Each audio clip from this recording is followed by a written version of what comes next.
Let's make lemonade. Let's go to work. That's the signal! Go, go, go, go, go! Fix! It's beautiful!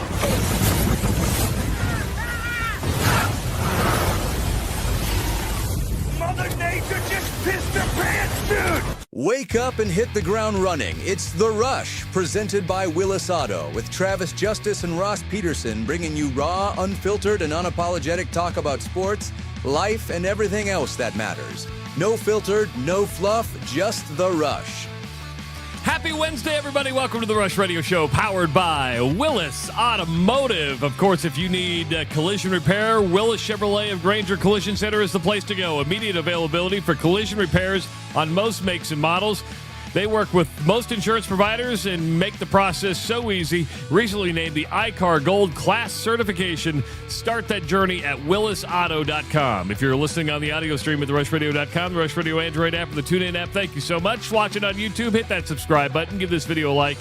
And, of course, leave your comments in the comment section. You can call the show, 515-517-2303. And follow us on social media. Morning, Ross Peterson. What's Happy up, Wednesday. buddy? How was your Tuesday? Everything good? Yeah, it was. We got the big old walnut tree in the back down. The stump is removed, and then we got back, and we got our shed out of there. We got some other things, and then I'm like, oh, I need some concrete repair. Now you would think a guy that works in construction would know some people to do this. Yeah, however, but your concrete guys do parking garages. Yes, yeah. So I'm sitting there going, well, who can I bring in to do this? And I'm like, nobody's going to want to come do, 45 square feet of concrete. They do 9,000. Yes, it's like they don't need to bring in the screed the screed machine on this and level it out. I'm just like, oh, I'm going to have to dip into an area I don't know. I'm trying to think of how many yards of concrete that is. What do you got? 3 yards of concrete, something like that? No, I bet it's not even a yard. I would be surprised if it would be a yard. Yeah, I mean, all it is to repair where the tree was. It really kind of pushed the slab up because it's probably only a 2-inch slab. Oh, okay. Yeah. You're not pouring 6 inches of driveway. You're just got a little patio. Okay, yeah. So it's because Owen's like, well, let's do the whole patio. I'm like, well, the whole patio doesn't need fixed. It's like 25 to 40 square feet of we'll rip out like 6 or 7 panels and replace them. Why do the whole thing when I don't have to spend that much money? So that's going to be on the docket. Then I ordered a fence yesterday. 8 weeks to get the fence put in. So I know my neighbor wants the fence pretty bad, but I'm like, hey. Well, we ordered kind of late, and they're busy. And by the way, you've wanted that walnut tree cut down for like 6 years. 6 years, yes. So you can wait 8 more weeks for a fence. Exactly. Yes.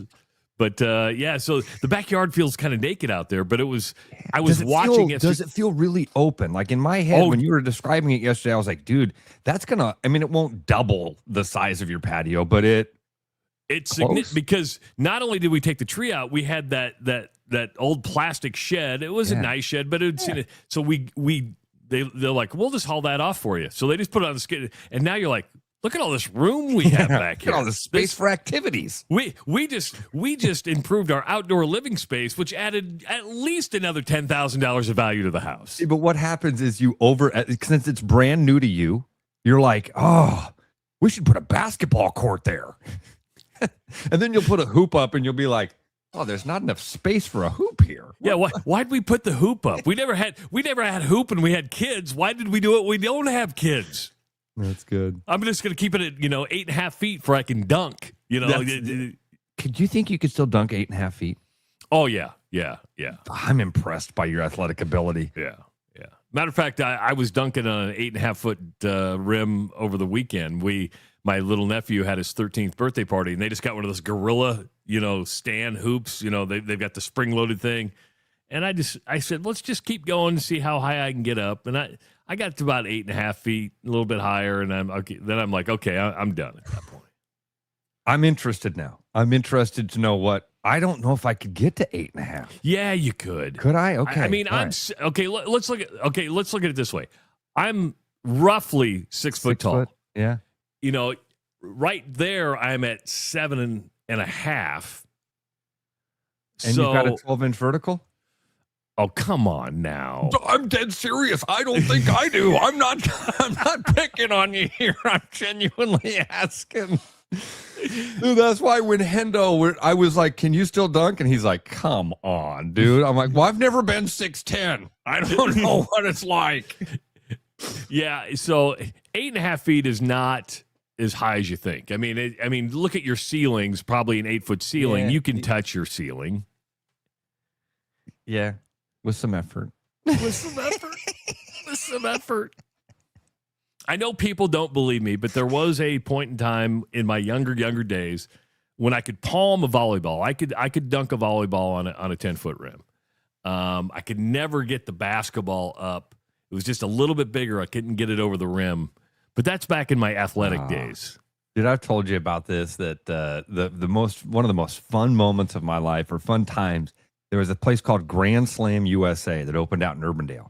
Was it like a trampoline park? No. Okay. It was a batting cage and basketball court facility. So you could go out there and pay, and you and your buddies could hit. And then they had, various speeds of batting cages. And I think they even had, that was one of the first places that had like a slow pitch softball machine. It was, so you go, it was fun. But then the most fun thing for guys like me, again, 5'10" white kid that can't jump, you and your buddies could go in and rent a basketball court and then lower the hoops. And the hoops were like, at least from my perspective, indestructible. But man, when I'm 16, 17 years old and you're throwing alley-oops to your buddies and dunking on, that was such a blast. It was so much fun. Because it made you feel bigger than you really were. You're like, for a moment, I think that's fair to say. There was something that happened when you were in that little cage because it was like a cage, you know what I mean? The ball couldn't get outside of your little area. I don't remember how many courts they had. It feels to me in my head like there were maybe 3 or 4 courts. They weren't full-size courts. They were maybe the size of like a tennis court. Tyler remembers it. Tyler says, Grand Slam, way ahead of its time. Tyler, I wonder if you can, and Brian looks like he was there also. I wonder if those guys can help me remember what that was, because Tyler, thank you. I remember the plastic floor. I remember it being caged in, and I remember the courts being a little bit smaller. Again, almost like tennis court size, maybe a little bit smaller than that. But so much fun, man. That was. Does it exist anymore? Is it closed up shop? I don't even know. I got the. Wow, I need to oil the chair. I need to. I'll have to check. I don't have my computer up in front of me right now, so I have to look. I don't know if it still exists or not. Now, did you put the hoop all the way down? Because I like a little bit of a challenge when it comes. Because if you go too low, you feel like Manute Bol standing on your tippy toes, and that's no fun because there's like no way. But if you put it, you've got to trick your brain. You got to trick your brain just enough, don't you? You're right. Because it gets too low, and you're like, well, this is stupid. Yes. You feel like, okay, I'm playing like on a play school plastic hoop where it's no fun. If I have to at least get 6 inches off the ground, then there's a little bit of accomplishment right there. I love totally agree with you. Burger McChick. And at power forward, 5'10" dropout from DMAC, Ross Peterson. Ross Peterson. Oh, man. That's classic. That is You're absolutely delayed on me now. Classic. Going away. But yeah, so I was surprised yesterday, Ross. I, sitting at work, just minding my own day. And then I find out that the University of Iowa football team has to vacate 4 wins from the 2023 season for tampering. I call me crazy, but I thought when Kirk Ferentz served his 1-game suspension back in 2024, when he came out and admitted that, we screwed up. We made 13 phone calls. We sent 2 text messages. That cleared everything up. I didn't realize, or just wasn't paying attention, or I had my head in the sand, that this was still floating through the NCAA for another 3 years. This is stupid. Which part of it's stupid? What do you mean? That it took so long? that it took so long. Now, Yeah. There's a lot of people. I was guilty in this a little bit because the NCAA wanted to take those games away a couple of years ago, and they kept appealing because they thought it was too harsh of a penalty. I get that Iowa prolonged the process, almost tried to pull what Kansas did off with Bill Self. Remember the Adidas thing where just keep kicking the can and it might go away? That happened for Bill Self. I just look at this and go, I've never liked I'm not opposed to punishment for a crime, but I've always looked at the vacating wins as the dumbest thing in the world because Iowa won those games. People were at those games, watched Iowa win those games. What does vacating wins do? And I think Michigan should be able to fly a Final Four banner from 1993 with the Fab Five. I think Louisville, who won a national title in 2013, should be able to fly a national. I mean, they won it. Yeah. And right. You may disagree with that. But. Yeah, you had me till that part. See, here's the thing. I think if you actually win some sort of title, you can't claim that title because, Travis, that's merchandising for years. That's a revenue opportunity for decades and kind of an endless stream of revenue if you're able to claim that you did that when you cheated. So I would say no. You can't. I agree with everything else you said. It's really stupid. The fact that the dumbest thing is the fact that it takes this long for the NCAA to act on this stuff. That's the ridiculous part. I remember when Kirk Ferentz said, "Hey, I'm going to sit out against Directional Michigan or whoever it was that he missed the game against." I believe it was Illinois State. Okay, whatever it was. Yeah. I remember it was like, yeah, this is self-imposed. And I knew that was it. We even talked about it at that point, like, hey, those are trigger words. Remember those words because that means the NCAA is still going to get a swing at this. The thing of vacating wins, I completely agree. It's one of the dumbest things. It's one of the dumbest things that can happen unless you've won a title and now you're going to be able to use that as some sort of marketing opportunity down the road. You cheated, and that there should be a punishment of some sort for that, and I'm okay with that. It's a dumb thing unless it prevents you from. But I was not selling gear for their wins from 2023. I guess where I look at the Louisville thing, and I respect your opinion, is that they got in trouble for the same thing that Kansas did, but Kansas never got in trouble, right? It's like it wasn't like it was equal punishment. It's like, well, right. We've got Louisville here, but we know that Kansas, LSU, and some other teams were involved in this whole Adidas thing, and it was a bizarre situation. So, when I look at this, let's look when this happened for Iowa too. This was, believe it or not, 2023, which was the infancy of the transfer portal. I mean, that was kind of the infancy, yeah. And so. That was the beginning of the Wild West. Soon as, it came out, Kirk Ferentz owned up to it and said, yeah, I did it. I'm not going to try to run from it. I'm not going to try to make excuses.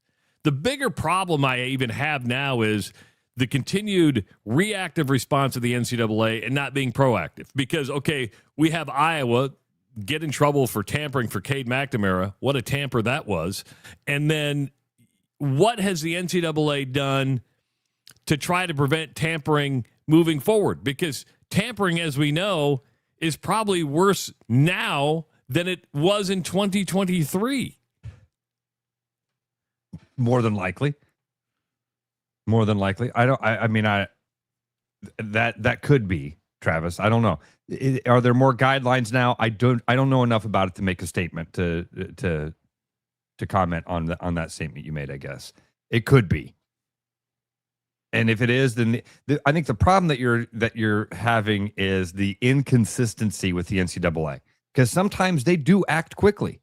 Every now and again, you see them be able to move very quickly and get punishments out right away and keep a player from competing or allowing a player to compete right away because of a court injunction or whatever. Every now and again, they're able to move very quickly. It would seem like stuff like this shouldn't take years for them to come up with some sort of punishment, especially if it's going to, whatever. It's the NCAA, and eventually I don't even know. I don't know what happens. I don't know if I was going to say eventually it'll go away and we'll have a better system, but that's not the case. Be careful what you wish for. Yeah. Yeah. Be careful. The devil you don't know, right? And that could be if the NCAA does go away or morph into something else, it might be something that we all hate a lot more, that has a lot more punitive punishments that, yeah. So I don't know. We'll see what, see what comes of it, but. Now, Slick Motorsports says it was self-reported by Iowa. Yes, but it also came after Cade McNamara did an interview and talked about the reporting process. And once it came out, Iowa said, oh, we better self-report this, because what would have happened would have been, what are you looking at? What, the rims? Yeah, that's a pretty sweet truck. You're like, I need to see that again. I need to see that. Were those gold rims? But Cade McNamara had done an interview, kind of went through the recruiting process, and it showed that I was improper because they contacted him before he was in the transfer portal. And so Iowa said, well, we better self-report this. They owned up to it. And then that avoided the NCAA coming in and doing an inquiry. So Iowa was being proactive at that point. Yeah. And not reactive. And I do think there's some funny of this all being for Cade McNamara. I mean, that's funny. That's funny. You got caught breaking the rules. But at the time, I mean, hindsight's always 20/20. At the time, Cade McNamara was the number one player in the transfer portal. He was at Michigan. He lost his starting job to J.J. McCarthy because of an injury.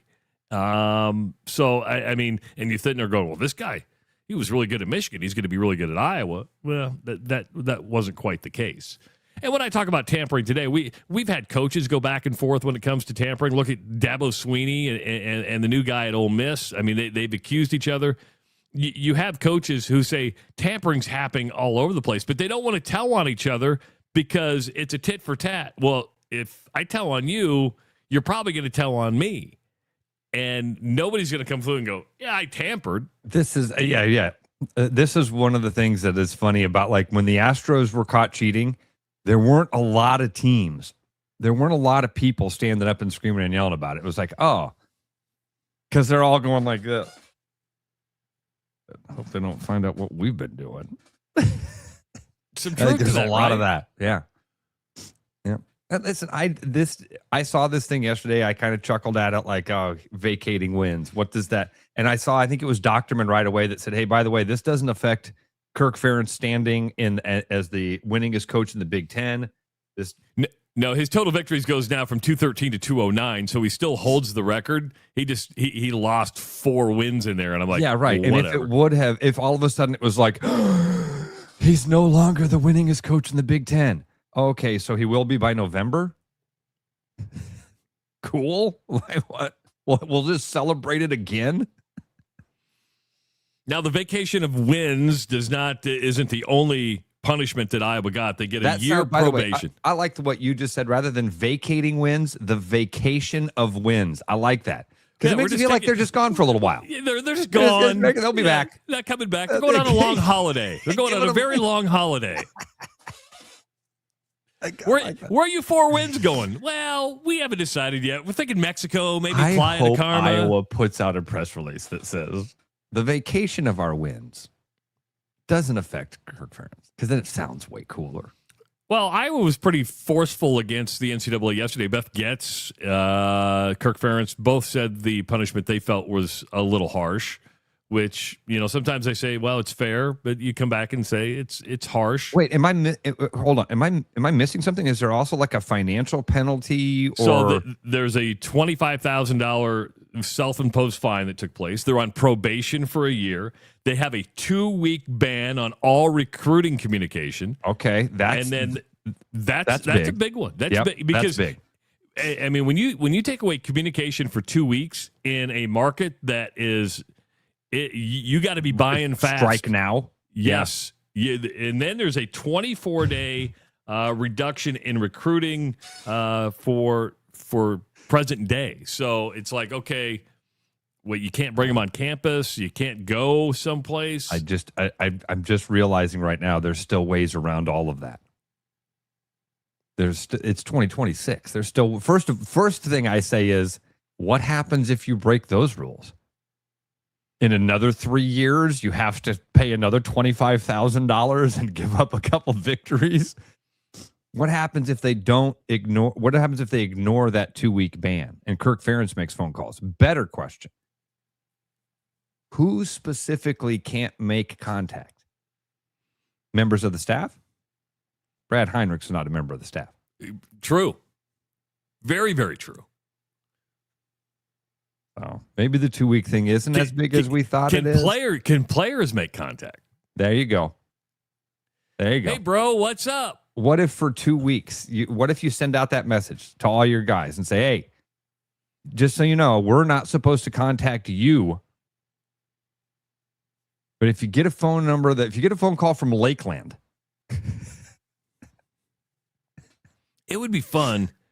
Maybe I should reach out to Dan McCarty and say, hey, Dan, we just got some questions. Now that you're retired enjoying Florida, if this happened, how do you get around those rules? Because you're right, Ross. There's always a raise around something. Oh, members of the football staff can't reach out? Well, luckily we've got a basketball team that needs some players also. So maybe we just have Ben McCollum call them. Hey, I want to talk to you about the University of Iowa. I don't play basketball, coach. No, we understand that. Yeah. But I just want to talk to you in general about the University of Iowa and the great programs that we have here, not just basketball, but the football program. Yeah. I also didn't realize I said Ben McCollum call him. Have Ben McCollum call him. But anyway, that I like that. Our listeners are smart. In 10 seconds, our listeners just came up with 4 ways around the punishment. I love it. And Berger says, and I don't know if you put this up, agents will find a way. So if can a coach talk to an agent? Oh, see? Look at us. Look at us. Look at the big brains on all of us. Look at the big brain on Brad. What movie is that from? Pulp Fiction, dude. That is Pulp that Fiction. great scene with Samuel L. Jackson and John Travolta. I've never been a John Travolta fan, but that was that movie, the apartment scene? Yes. Yeah, okay. Yeah. Oh, Yeah. Pulp Fiction. What's he say to him? He asks him a question, and I can't remember. What ain't no language I ever heard of? That's such a great scene. Samuel L. Jackson's got some great stuff. That's quintessential. Is that his most famous role? Ooh. I mean, he's done a lot of stuff. But yes. I think so. That might even be like the best scene. That might even be the best scene of his career. Or the one, when they're in the and they're in the car and he's talking about the Royale with cheese and John Travolta accidentally shoots the dude in the head. Well, it's funny you bring up that scene because something popped up on my feed the other day was from Pulp Fiction when they're in the house with Quentin Tarantino and he's like, clean this mess up. My wife's going to be home. Yeah, that scene kind of bothers me a little bit, honestly, because Quentin Tarantino keeps dropping the N-word over and over. And it's did you just write this scene so you can say the word? And you play this role so that you can, it's like in From Dusk Till Dawn when he's the one that gets the lap dance from Selma Hayek. You're like, wait, he wrote it. Wait a minute. This is the Matt Damon thing. Have you ever seen Louis C.K.'s bit on Good Will Hunting? No. It's a really funny bit about him imagining Matt Damon sitting down and writing Good Will Hunting. Here's the deal. I'm like super duper smart, but I'm also a really tough guy. Which two things can't be true at the same time? Well, they can be, but it is funny that the dude that wrote the movie turns out to have all of the, get the girl, have all the cool lines. And then he's co-writing with Ben Affleck and, hey, you're going to be Chucky. You're going to be the goon. He's like, the whole scene of the do you like apples? Do you like apples? Yeah. Well, I got her number. How about them apples? He's like, it would be so much more fun if he said, hey, do you like apples? And the dude went, No. Oh. Well, do you like bananas? Because I got her number. Ain't that bananas? Just go through every fruit. Do you like apples? No. You like No. oranges? No. Oh. Blueberries? How about raspberries? Come on, man. Strawberries? Do you like anything? Yeah. It's a good bit. I like that. Louis C.K. is a funny guy. Is he still touring? I don't know. I think he's done some smaller clubs. Yeah. He ran the playbook. He went away for a while. He did the apology tour. See, I think he's back now. I don't know. I don't know. I don't know.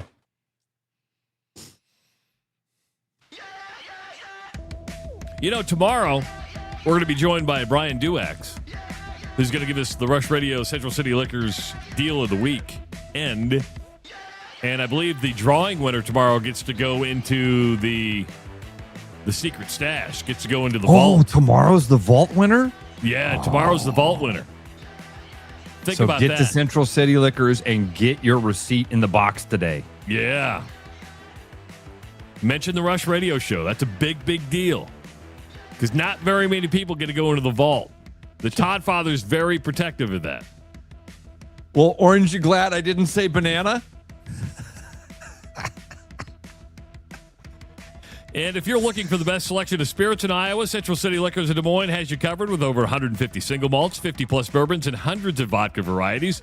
Whether it's beer, wine, or specialty spirits, or that hard-to-find bottle you've been hunting, they've got it. Great prices, friendly service, and deals you won't find anywhere else. At Central City Liquors. Stop by and raise a glass. It is the Rush Radio Show, powered by Willis Automotive.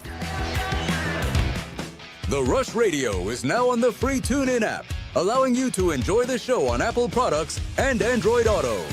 Download the free TuneIn app and search The Rush Radio to take Travis and Ross wherever you go. With the Iowa Lottery's new Millionaire for Life game, you could win $1 million a year for life. That could make you a My Dream Job is No Job millionaire. A front row tickets to every show millionaire. A hire a personal glam squad for you and your bestie millionaire. Yep, a little further. Or just to never run out of your favorite pickles millionaire. With Millionaire for Life from the Iowa Lottery, And these. you can change your life for life. Play today. When you work with a company like Mr. Electric that goes above and beyond and makes the customer their priority, that is just a real joy to encounter these days. It was a fairly complicated project and it was intimidating. They made it look so easy and they were very professional, very clean folks. They thoroughly explain what they're going to do. It's clear that they're experienced and that they know what they're doing. Having professionals out there that can do that for me, that gives me a lot of peace of mind.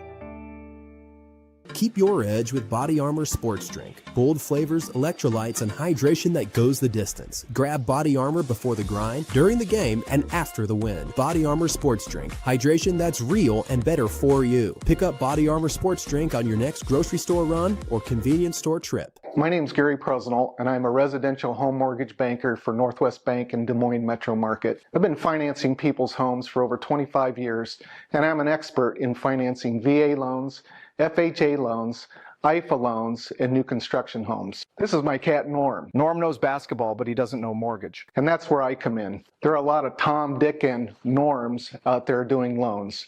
So don't just trust anyone with your home loan.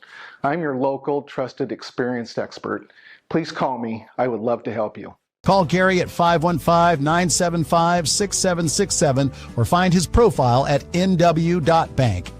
Member FDIC, Equal Housing Lender.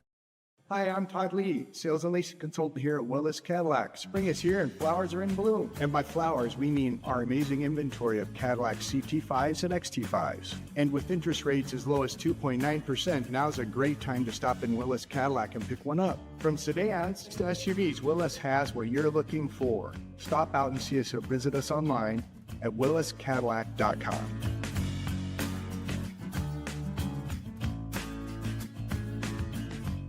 Hi, it's Noel. If you're thinking about popping the question, start with a jeweler you can trust. At Fiscus Jewelers, we offer the largest inventory in Ankeny, featuring stunning engagement rings and rare and forever natural diamonds, pre-screened with advanced technology. If you don't see exactly what you're looking for, we'll custom design it together, and our CAD drawings are always free. And when it's time to say I do, don't forget the guys. We offer the largest selection of men's wedding bands around. Fiscus Jewelers, your jeweler for life. Back to the Rush. Strong opinions, weak filters, and just enough sense to stay on the air. It's the Rush Radio Show, powered by Willis Automotive. Thinking about a vasectomy? Well, if you are, Urology Center of Iowa offers a no-scalpel procedure that's quick, straightforward, and performed by specialists who do it every single day. Visit iowauro.com and click Schedule an Appointment. At Urology Center of Iowa, we see you. You know, it's always good to catch up with friends and buddies, and we haven't heard from him for a while. He's been a busy, busy guy. He helped out with that Luke Combs concert up in Ames this past weekend, and he's had to reschedule another concert, and that happened yesterday with Journey. Chris Conley from Casey Center and Iowa Event Center. What's going on, buddy? What's up, fellas? Good morning. Man, what's that like when you get the phone call that they're canceling or going to delay Journey or whatever? That's nightmare fuel for you, man. I'm sorry about that. What happened? Well, you know, until Trav texted me yesterday and asked me about it, I kind of forgot about it, that it was last week. So, good. No, it's, you know, guys, it's part of the business. The one thing that I would say is we've had shows that have canceled day of. It's been a last minute thing. Setup started. At least with this one, not awesome, but we found out on Tuesday night, like maybe like 9 o'clock on Tuesday night. And I'll tell you guys this, like it kind of came out of nowhere, right? Like they're playing their tour. It's not something that was even on my radar, and it happens. You know, somebody in the band's sick and they called us. And the only thing that I would say about that is at least that night for a couple hours there, our whole staff, we were able to cancel and call off labor to save money, let people know. Like, guys, there's a lot of work that needs to get done. I mean, that starts at like 7 o'clock in the morning and sometimes earlier with catering. You have the stage hands come in to put up the sound and lights. And just not even 2 years ago, we had Disturbed come in and we were halfway through their set when they said that they were sick and they weren't going to play. And you guys know too, like we had Pink, you know, we had Pink that was scheduled to play here and that never got rescheduled. And so I guess it's two ways to look at it. Not fun last week, a little bit of a bummer, but like right away yesterday, we were able to reschedule, you know, for July 9th. And like, that's great for us. It's not that far off, you know, just in following the tour a little bit. Like, so they Journey postponed Des Moines last Wednesday, Lincoln on Thursday, played Salt Lake on Sunday. And when I saw that, I felt good. I'm like, all right, this is getting back on track. And then right away yesterday, we got a new date. We're able to announce it. We'll play the show, and it's good stuff. So take me through that process. They postpone, and you're probably like, okay, I've seen this before. Pink never rescheduled, so you may have to. I don't know if you're in charge of the refund process, or when you reschedule, you have to go. Okay, your date may work, but my date doesn't work. So how much? 100%. Everything you just said is correct, and where there's so many balls up in the air in that, all right, Des Moines postponed, Lincoln postponed, what happens? I mean, you guys saw Pink. Pink was like a string of 5 dates over 2 weeks. And what happened with her is she postponed, and again, I don't know if it's, make me keep Lincoln out of this because we've had bad luck when we've been coupled with them. That's 2 times now. But what happened with Pink is that she was banged up and she was hurt and she had surgery after she finished her tour. So what happened, there were 5 dates in a row that were postponed. And then she came back after like a 2-week break and finished off her last couple shows right before the holidays, right before she went into a long break. And it just didn't work out to make them up. And that's a killer, right? Like we knew that was a possibility. So, you know, Trav, to answer your question, when we saw Journey play Salt Lake City, we're like, okay, because they're not telling us how sick someone is. It could be something as 24 to 48 hour and they're better. These guys are live entertainers. And it's like, just like anything, to play in a basketball game or take the stage. Like if you're sick or you're not feeling well, sometimes it takes a couple days. And unfortunately on our end, when I get that call last Tuesday night, I have no idea how severe it is. Chris, have you ever had bands like when you mentioned, you know, a basketball game would go on if LeBron James isn't playing, the Lakers still go out there. Yep. Has there ever been a band that carries like backup players? Almost like Broadway, Ross. That's when you what I go was- there, yeah, playing yeah, the there's part always of Maleficent tonight. Believe it or not, they don't necessarily carry, but there are some people that could substitute. But what I've seen before, and this wasn't as bad here in Des Moines, but something went wrong with the opening act. I think it was travel, and they actually got somebody local here last minute as an awesome opportunity to take the stage. I can't remember what show it was, but I remember it was 10 or 11,000 people out there, and this guy came in off the street. So there's a lot. Was it the dude that plays acoustic guitar in the Skywalk? Was that the guy they brought out? He's on stage every night, but no, it's not him. But all your guys' questions are valid. And what I would say to that is, I think when we saw Journey start to play again on Sunday night in Salt Lake City, we're like, that's awesome. Yeah. Now, the one thing, I'll take you a step further in my world, and I'll just be honest about it.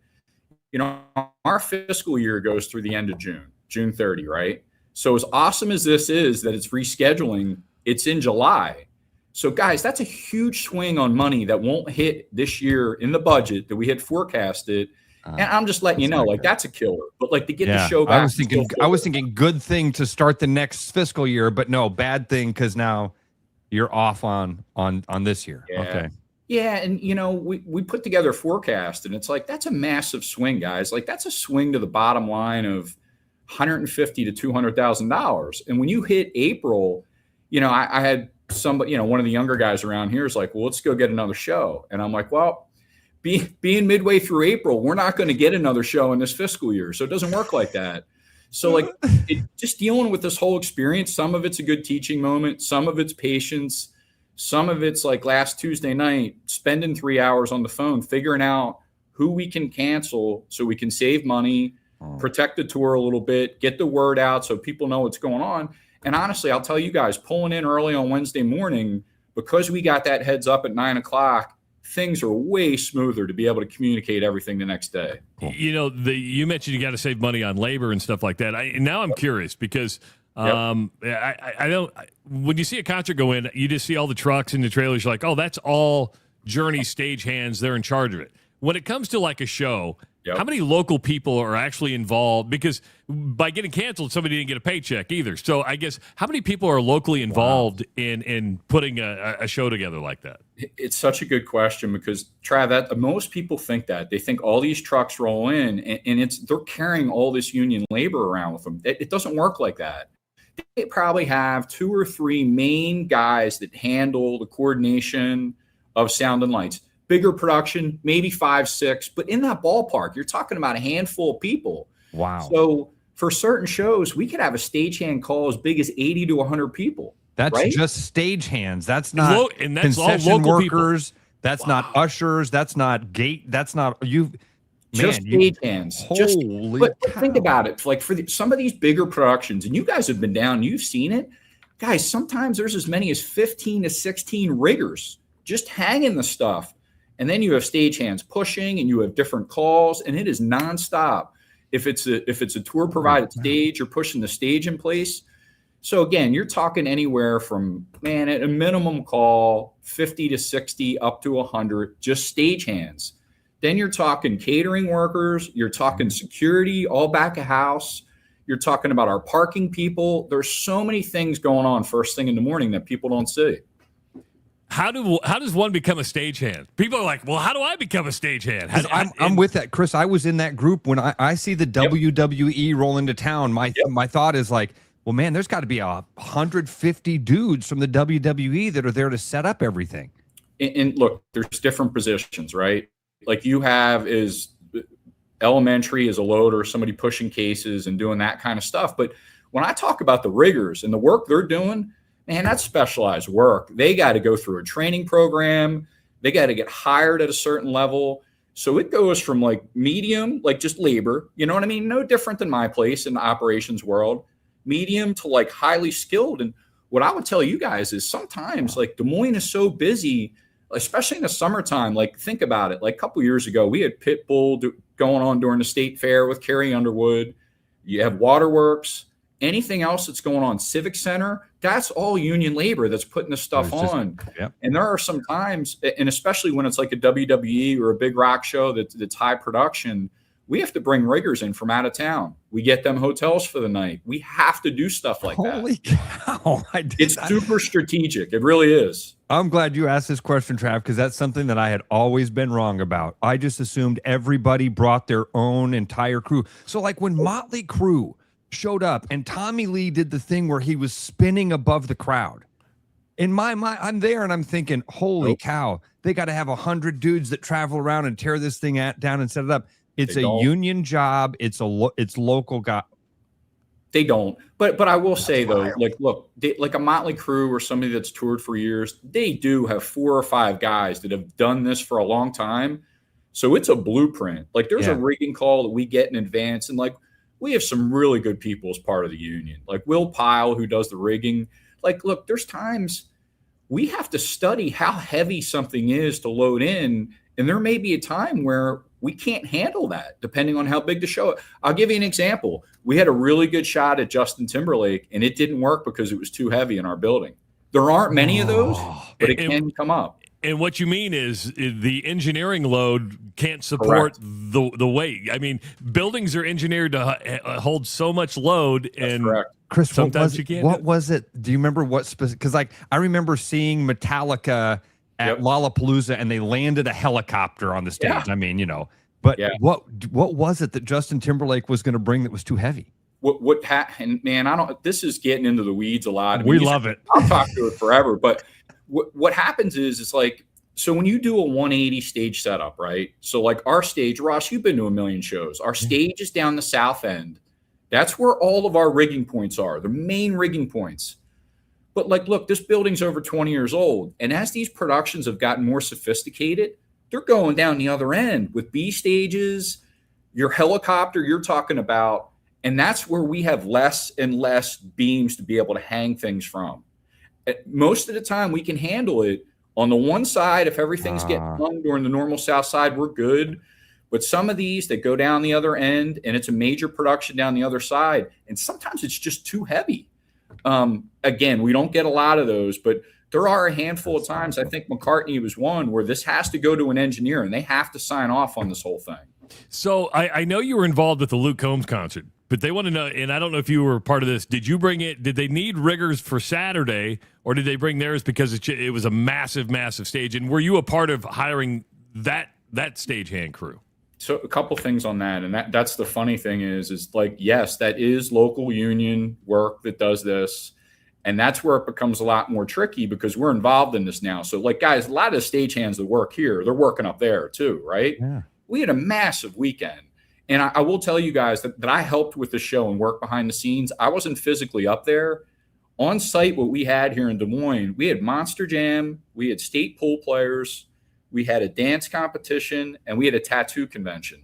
It was bananas all weekend. Yeah. So there was a lot going on. But no, we do use our local union. And same thing, I think I talked to you guys about this. So like our deal with Iowa State now, in February, we took over venue management and food and beverage at Stevens Auditorium, right? So very, very similar deal to the Iowa Event Center. It's our staff. We run it. On Jack Trice side, it's different. It's a booking arrangement. OVG is involved. Live Nation helps us, but it's mainly all Iowa State staff. It's not our people. We have a few support people that'll be up there. And the same thing goes if we book Hilton. So it's really, Iowa State's reaching out and it's like, hey, OVG, Live Nation, we need your contacts. Stadium shows don't grow on trees. They see the money they can make up there. Luke was amazing, man. They had 60,000 people in that stadium. And by all accounts, things went a lot better than 2 years ago. And the show itself, he put on an amazing show. So did you hear what happened here, Ross? I know I didn't. Iowa State takes the boys state basketball tournament, and then Chris gets all this other business in return. It sounds like a pretty good switch for you. It's a swip swap there. I wish, guys. I've had it is. Guys, I wish on that one. It is so complicated on this arrangement because I'll tell you, when people ask that question, we have nothing to do with anything. We run Stevens, which is a theater, right? Which is completely non-competitive to anything I do here. And then we simply have a booking arrangement for concerts at Jack Trice. and they're going to look to do a show every once in a while in Hilton. And like we've talked to Polk County about this, right? The county's got a radius clause. Like if they weren't comfortable with this, they could say, hey, no. But like my comment back to them is, it's like, look, someone's getting hired to do this. Yeah. And if we're hired, then I can control the calendar. I'm in on it. We know what's going on. And like, look, we've been a great partner with Iowa State, and the county was good with it. So there were a lot of things that went on there. That one just kind of was, it's ironic that it worked out that way. We had nothing to do with that. I've talked to you guys about the boys state tournament. I never wanted to lose that. Yeah. All right. So what's somebody in the speaking of the stage real quick, somebody said that the stage up there took 5 days to put together. Is that about, holy cow, Ross, it's so big outside. That's why stadium shows are so unique and people just don't quite understand. And honestly, like you take a look at Principal Park, and that's why they don't get a million of them. Why do you go to a stadium for a show? You go to a stadium for a show because the capacity is usually double to triple, maybe sometimes quadruple to like what I'd have at the Casey Center. But with that, the production expense is sometimes double, triple, quadruple. They don't have a rigging grid. They don't have any of that stuff. All of that stuff needs to get brought in. Wow. You know, that stuff started on Monday, the week of. So you talk about 5 days, all of that stuff was happening way in advance. It's nuts. It's a massive production. And that's why, like when an artist has an idea to do a stadium show, they're on the hook for some of it because the production itself is super expensive. So you have to sell tickets. There's been some stadium shows that have gone out there and didn't quite work or didn't quite hit the numbers. You can't miss. And this didn't miss. They had 60,000 people there. Wow. That's crazy. There's just a lot to think about. It's fun. This is the fun part of the job, trying to figure out what works, how it works. And you guys have asked a million questions. And that's why the last week, it's been a little hectic around here, like just trying to make everything work. And then Journey comes out of the blue and it's like, what are we doing with that? Is it coming back? Can we fit it in? Trav, you asked the question. Lincoln had to work too. Now they're the day before us. So that all kind of works, which it doesn't always. Any good news you can drop on us that, because usually you wait till you get off the air and then a press release comes out. But do you got any good insight for us? We have some good stuff coming up. Nothing like imminent, like right this second. But what I would say is we have some really, really cool announcements coming up in May and June. One of it is later in the summer. A couple are for the fall. Just some really good stuff we're working on. But no, I promise you're not going to see a release later today. So I can't tell you anything today. But we talked about it a little bit. But you haven't seen me because business has been awesome. I mean, we had a great month of March. I don't know if we talked since then, guys, but we went through 2 weeks of the state basketball championships here. Girls basketball, way up. Boys basketball, way up. Hardly had any bad weather. We had matchups that were amazing. You know, being able to go upstairs for a couple games on boys. I think I told you guys the girls 4A championship game with Carlisle went upstairs. So the state tournaments went really, really well. We got lucky with weather. We got the teams back in the building. You know, for those that are looking to do something this week, this is the last week of Iowa Wild hockey. They're not going to make the playoffs. They have a game tonight, Friday night, Saturday night. Believe it or not, they've been playing really, really good down the stretch too. And the crowds have been awesome, especially on the weekends. So if you're looking for something to do, a lot of good stuff this week. Next weekend, Nate Bargatze on a Friday night. We have Barnstormers on a Saturday. For people that want to know, Nate's in the round, so it's in the center. His capacity is close to 15,000, and right now we're at like 13,500 paid. So we got a lot of good stuff coming up here on the schedule soon. And that means you have tickets available for Bargatze still, or is that sold out? Very few. Okay. Very few. So I'd get him, and he's great. And that's another one where you have to make a decision to be in the round. That ups the capacity by like 2,000 to 3,000 more, and he's killing it. And he was just here 2 years ago. He puts on a really, really good show. So you got Nate coming in. You got Cody Johnson in May, Luke Bryan, Tyler Childers, Dude Perfect, Lil Wayne, and 2 Chainz. We got a lot of good stuff. You had me marked down for that Tyler Childers concert, right? Yes. Always, right? Guy doesn't miss, man.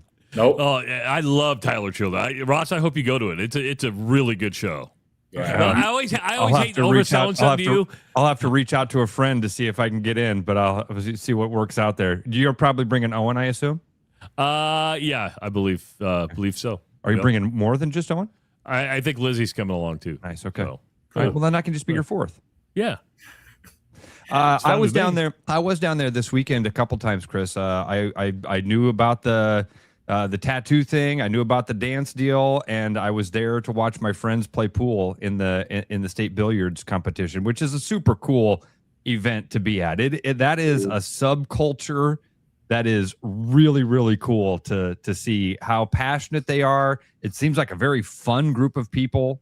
I enjoyed being down there and watching that. They're awesome, Ross. I mean, I think we got them to travel into Des Moines 5-6 years ago, and we've been doing this event for a long time now, at least. And they love it here. They really do. There's so much to do. You see them walking around, like they're everywhere.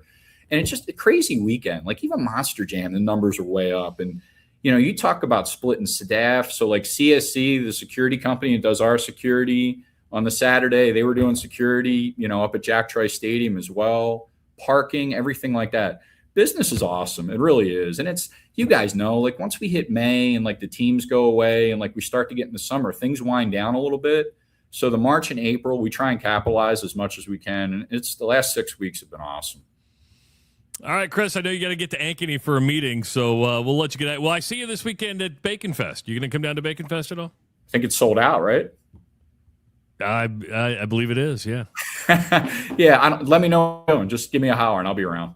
All right, thanks, buddy. We'll talk to you soon. Bud. Appreciate it. Yeah, absolutely, Chris. Always, man. Thank you. Chris Conley from Casey Center, Iowa Event Center. Ross, I knew local labor was involved with that. To that extent, I had no clue how many people were involved. That's really neat. Wow. 100 guys just to put up a stage. Did you watch the WWE roll in? And they bring 17 semis, it seems like. You can't drive down the freeway without seeing them lined up along the parking lot there, the north end of the parking lot. And then if you come up 3rd Street, or 2nd Avenue, rather, they're packed up along 2nd Avenue as well. And I always just looked at that and thought, man, they got to have 100 dudes that show up just to put the stage up. I just assumed it was a giant traveling group of roadies that did that for each individual show. I'm with you. And then he said something. This would actually be, I don't know if it would be an interesting documentary or not, but it would be fun. Did you notice how he said they get like the rigging plan like 5 days into it? So you probably got coordination, because it's not like you just show up and say, take it off, and it's like a Tinker Toy set. You put it together. I mean, there's planning that goes involved with that. Dusty thinks it's probably just like putting together IKEA furniture. And I thought that was probably the best. That's probably the best analogy you can come up with. Do you know how hard it is to put together IKEA furniture? For me, it is, because it's hard. Don't look at me like that. I'm looking at you like that. Yeah, I've put together a lot of stupid, crappy IKEA furniture, and it's really easy. There's pictures, dude. They have I pictures. know, but it's not always. It doesn't always line up. You have more patience than I do. And maybe I tend to not look at pictures and read directions and try to figure it out on my own. Yes. Start putting together the puzzle. I might have that problem where I start putting the puzzle together without actually reading the directions in the order they go. Then you realize, I should have ended with this process, not start with this process. That's great. That's great. That is a really interesting. I'm with you. I think that would be a fun thing to see behind the scenes. And he kind of answered, because I really was going to ask, is that a union job? But he said before, like, yeah, it's a union. These are all union jobs. And I had never contemplated, again, in my mind, thinking that everybody brings their own staging crew. I never thought about the complications that happen once we get into summer and you've got Waterworks Park having shows. You've got C.Y. Stevens and Jack Trice. I mean, and then what happens if Omaha has 6 shows and they reach out to the local crew before something gets booked or before Journey gets rescheduled? And then like all this stuff is running through my head now. Rescheduling an event like Journey. It's not as easy as, hey, Chris, sorry we had to cancel. Hey, is July 9th open? And Chris just flips through a calendar and goes, hey, nobody's there. Cool, yeah. You guys want to do July 9th? That works for us. He has to say, it's open for me. The door, the building is available. Let me see if I can actually facilitate this. Let me see if I can do all the logistics. Here's the other thing that went through my head. When that show gets canceled, how do you contact everybody? When I played high school baseball and before everybody had email and cell phones and text. You had the phone tree, right? Yeah, the phone tree. Exactly right. Aaron Bennett had to call the next guy down on the list, and the second guy on the list had, Gus Childs had to call the next guy down on the list, and then it just moved its way down the line. And then when you got the phone call, it was from, Ron Pauscher would call Ross Peterson, and I'd go, hey, okay. And then I had to call whoever was behind me. What? Now it's just easier with emails and text exchanges and all that. True. Send out an email blast that's urgent. But I guarantee there's still a phone call made to somebody, right? Because you got to hey, let your guys know. Because you probably hire a supervisor or whoever's in charge of that group, and you let that person know, and then it's you're in charge of letting everybody else know. I love learning stuff. I really like learning stuff when it's oh, I was totally wrong. My thought on that was completely off. And then now I'm running through all those different shows I've seen, Travis, and all the different setups that I've seen. When Coldplay was one of the concerts that Conley reached out to me, and he was like, hey, have you ever seen Coldplay in concert? And I'm like, I don't like Coldplay. Come down here and watch this show. And you get down there, and halfway through the show, you're like, this is incredible. Michael Bublé is the best example of that. He was like, hey, have you ever seen Bublé? I'm like, I don't like Michael Bublé. And then I went, and he's like, come down and watch him. And halfway through the show, you're like, this is one of the best performances I've ever seen in my life. But I am one of those geeks. When I go into buildings, I look at the construction of it. I'm looking at how the lights are hung and all that stuff. And now I'm going to take a whole new perspective on that. And now I didn't get to ask the question, but I'm like, okay, of those 100, how many people have to stick around to make sure if something gets loose or do you have people that are camped up there? So, yeah. So Trav, when the horn went off at the NCAA, when Iowa was playing, what game was that? Was that the Nebraska game? Or was it it was the Illinois game because it was in Houston. Okay. All right. Yeah. Think about that. Is that someone would have crawled to the scoreboard? That's just one thing. But if a light goes out, holy cow. That was a fun one. Geeky one, but a fun one. We try to make them fun around here. Hey, we want to thank Nick. Finally have time to listen. Hope you're both doing well. Oh, thanks, And the Nick. Rush family. He sent us $49.99. Well, that's very nice of you, Nick. That'll help pay a phone bill. You know what Nick did? He must have won. Oh, you always think that we're getting a portion of the gambling winnings? Oh, he tells us that. Oh, he did? Okay. He'll write and say, hey, had a good week. Good for you, Nick. Yeah. Good job, Nick. When Nick wins, we all win. Everybody wins. You're a winner. I'm a winner. Everybody's a winner. Speaking, if you want to be a winner, you need to play the Rush Radio Weekly Woohoo, your chance to pick up a $90 prize pack from the Iowa Lottery. It's very simple. On Friday, you can call in at 515-517-2303, or you can just go online right now to therushradio.com, click the promo tab, enter, you'll see a Woohoo tab. Tell us what's making you go woohoo this week. Very, very simple. And you can pick up a $90 prize pack from the Iowa Lottery, where you could even win even more money and prizes. It is the Rush Radio Show, powered by Willis Automotive. The Rush Radio is now on the free TuneIn app, allowing you to enjoy the show on Apple products and Android Auto. Download the free TuneIn app and search The Rush Radio to take Travis and Ross wherever you go. With the Iowa Lottery's new Millionaire for Life game, you could win $1 million a year for life. That could make you a My Dream Job is No Job-ionaire, a front row tickets to every show-yonaire, a hire a personal glam squad for you and your bestie-yonaire. Yep, a little further. Or just to never run out of your favorite pickles-yonaire. With Millionaire for Life from the Iowa Lottery, And these. You can change your life for life. Play today. At Iowa Floor Covering, we believe great floors start with great service. Whether you're looking for a plush carpet, durable LVP, timeless hardwood, stylish laminate, or beautiful tile, including custom tile showers, we'll help you find the perfect fit. No pressure, no pushy sales tactics, just honest guidance from a team that listens. DIY Weekend Warrior, we've got the products and advice to set you up for success. Iowa Floor Covering, floors you'll love from people you can trust. There are a lot of reasons to want a self-driving mower from Iowa Mobotics. Being automated gives me more time to do my hobbies. I travel so much for work that I don't have time to take care of the lawn, but I still care about how it looks. And I'm just lazy. Gives me time to work in the wood shop instead of spending it on the mower. It works in my schedule. And I just really hate doing it.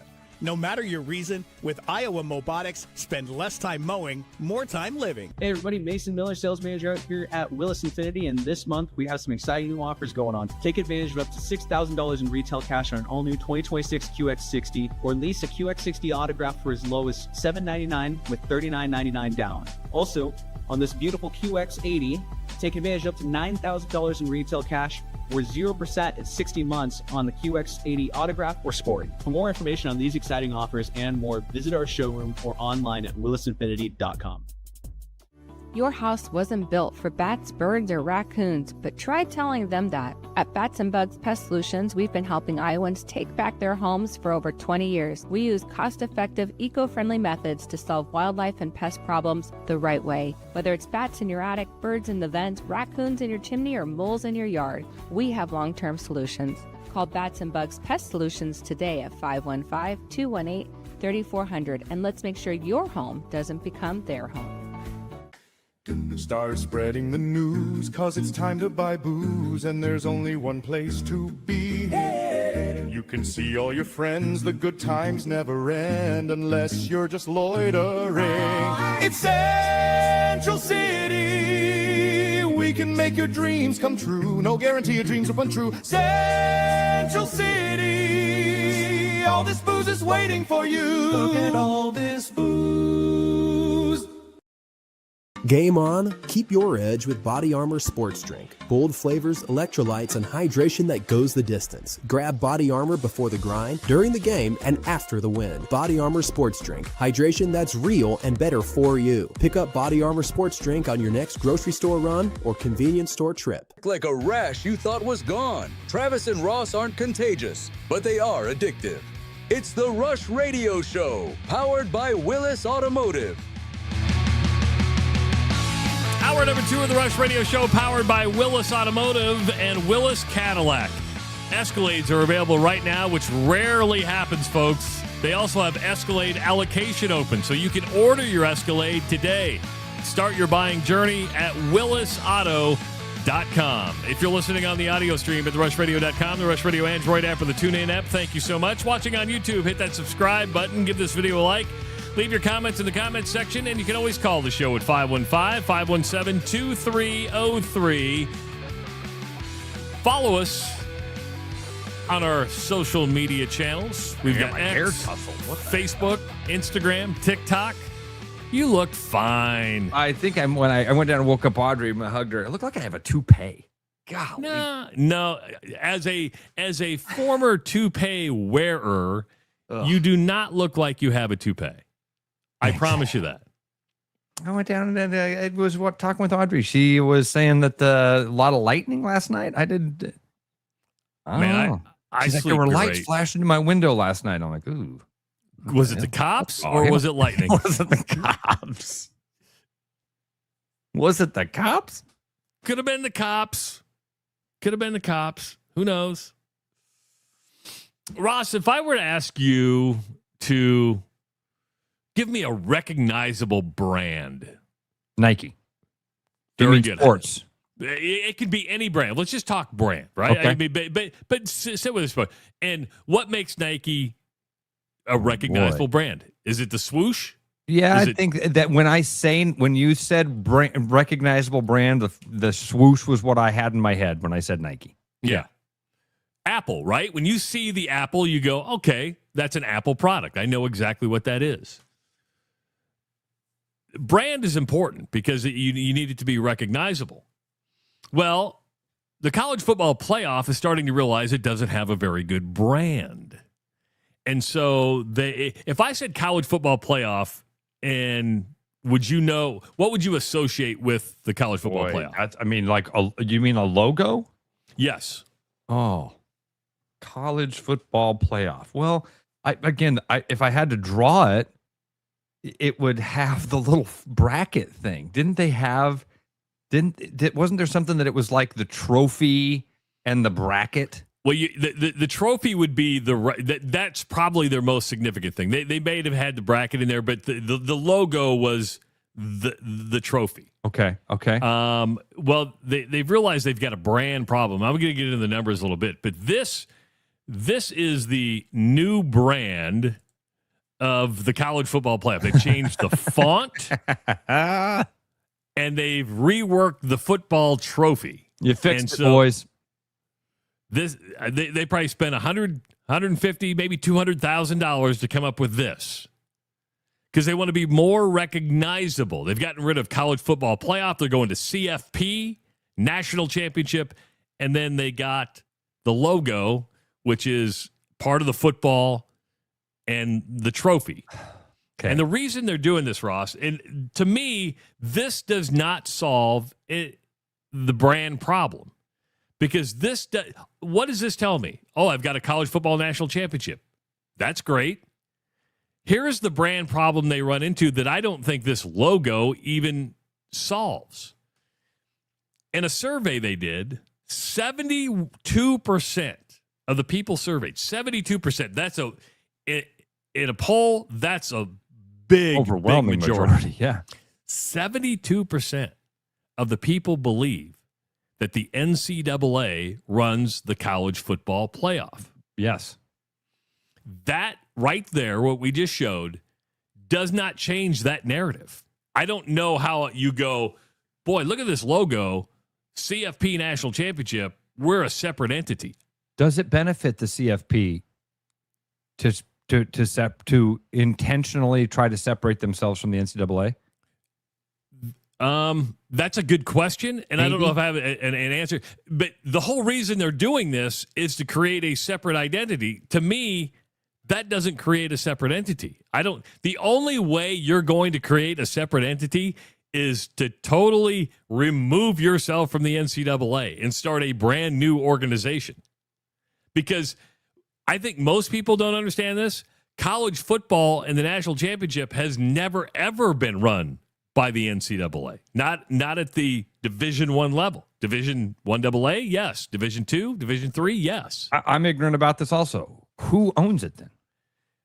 Is it a private entity? Basically, it is the consortium now of the conferences, so your conference commissioners. They were never, that's why you never had an NCAA tournament in football. It was, hey, the polls decide. It was the Associated Press, the UPI, then it became the coaches poll. They decided who the national champions. Then they came up together with the BCS, and that was an agreement upon the conferences. It's the old line from Slapshot. Who owns the team? Owns. Who owns the team? Who owns the? I have a lot of questions here. I don't see how do I want to say this? How would you design a logo that demonstrated that you were separating yourself from the NCAA? You can't. Unless it said CFP instead of, and I'll bring it back up. Unless it said CFP, we're not the NCAA, Las Vegas 2027. I mean, that's the only way you could do that. Because when you associate college sports and you still have the NCAA, like we saw with the University of Iowa, handing down the punishment for said teams, you're getting, okay, NCAA gets to handle the punishment, but we get to run the tournament. And people it's very confusing on who's running who. Okay, we're going to make all the money, and we're going to have our own, executive director. We're going to have our own selection board. We're going to run the tournament. But when it comes to handing down punishment, we're going to abide by what the NCAA says, which is bizarre to me. And that's where it gets confusing. You can't fix that brand until you separate. Do you need to? I'm really kind of confused by the genesis of this. I don't see the college football playoff as having a branding problem. I think that you're trying to fix something that didn't need to be fixed here. You might be correct. This is like the one real estate company that uses the balloon. Have you seen that they've rebranded the balloon now? What, Remax? Remax, have you seen this? It's a different balloon now. And it reminds me of the Cracker Barrel rebrand. Like you look at it, you go, you fixing something that didn't need to be fixed here. I don't like, you could have put that graphic up, Travis, and I wouldn't have known that it was any different than any other graphic that the college football playoff has ever done, except for the year and the location. The college football playoff is one of those things that does not need to have a logo or a brand. It is what it is. Those 3 words tell you everything you need to know. College football playoff. You don't need to call it the CFP. You don't need to have a fancy logo. We're all going to tune in. You don't have to gimmick us. You've wasted time and money by thinking about this. I promise you. It doesn't seem like there's any branding problem for it. And quite frankly, maybe I like what you said, and Humphrey kind of backs it up here. They like this confusion because then the NCAA gets all the bad publicity. You might be correct. And I'm with you.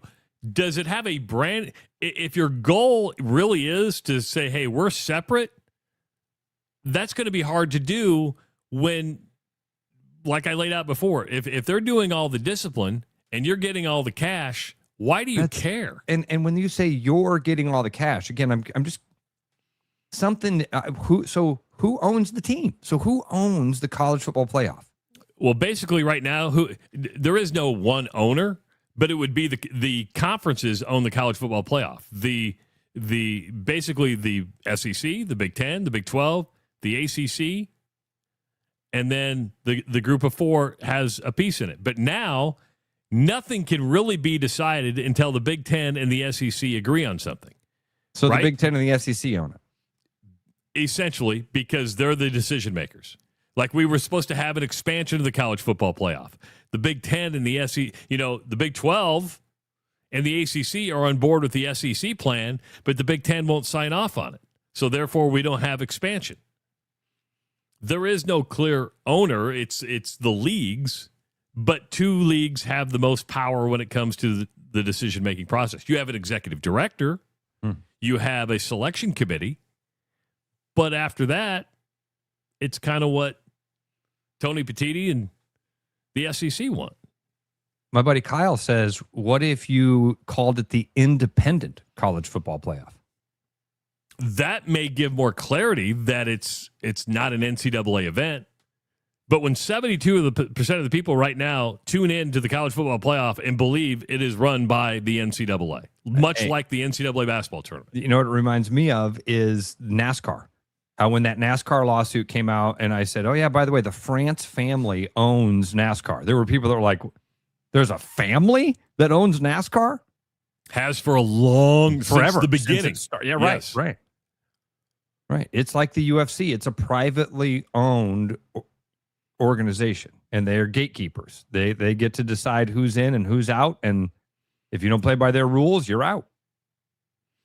You watch the NCAA basketball tournament, the NCAA is plastered everywhere, right? They brand that thing. You know it's an NCAA event.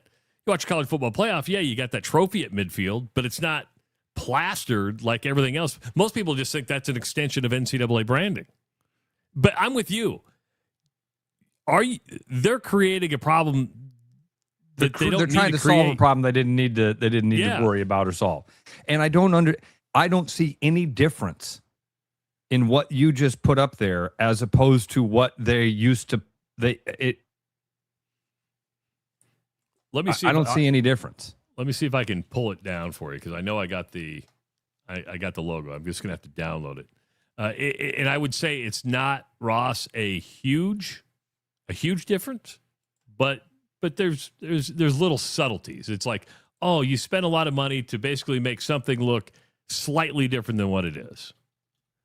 Yeah, you changed the font. you highlighted a section and clicked to the font thing and picked a new one.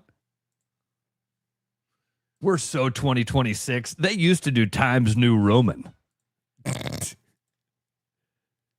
Give me 1 sec. I found the one that they use. This is the one that they used for the last year? No, this is the new one. The one I'm showing right now is the new one. Am I missing? Are you putting one up on the screen? Yet. I got to upload it yet. So let's remove that. That's the old one. That's a better logo than this one. They actually made it dumber. They've actually made it worse. They've made it worse, dude. It looks more convoluted. It looks busier. Dude, they made it worse. Yeah, so they're getting away from college football playoff, which tells you exactly what it is, going to CFP. They made it worse, dude. Which means create a fucking problem, is what it means. You did.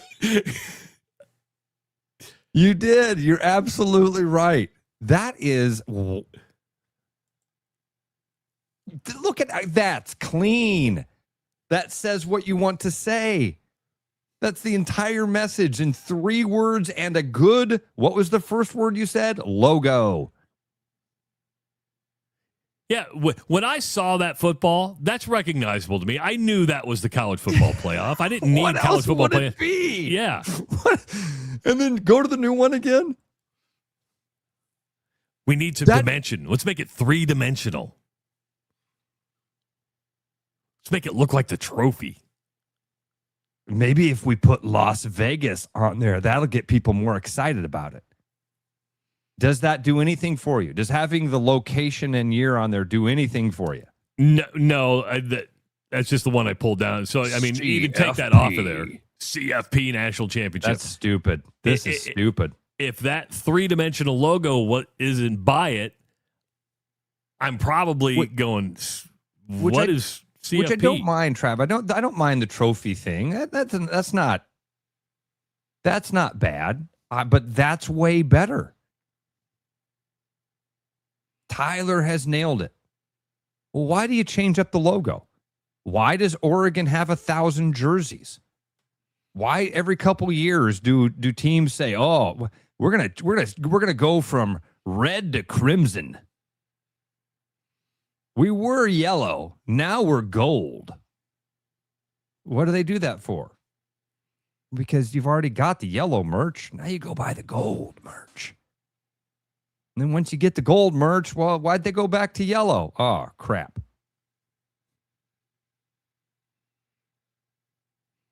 Well, the funny thing wild. is... I'm glad you pulled up the old one. The old one's way better. Way better. The white one's better. The old logo is cleaner. Doesn't matter what color it is. That's a cleaner logo. Says everything you need to say in 3 words. CFP, National Championship, Las Vegas 2027. Sounds like a commercial. It really does, doesn't it? And where? So I'm just like, yeah, that's a bad rebrand right there. There's somebody, but I got other questions, dude. Okay, if the conference commissioners and the athletic directors are the ones that own this, who does that? I would probably say the executive director and his staff. And I can do a quick Google search and say how many people are on the staff, but they're probably going, hey, because they look at these numbers and they go, well, 72% believe the NCAA runs the CFP. How do we solve that? New logo. You didn't you didn't even address it. How does this one? Can I do these? Can I put them up? Yeah. Yep. How does that one say we're attached to the NCAA, but this one doesn't? I have no idea. It doesn't. If you were looking at this one in some sort of office in the executive director's office, you said, "Hey guys, we got an issue. People actually think we are the NCAA." I'm not sure how they're looking at that logo and thinking that we're a part of the WA or the NCAA, but they are. How do we fix it? Hey, boss, I got an idea. Let's throw some more words on it.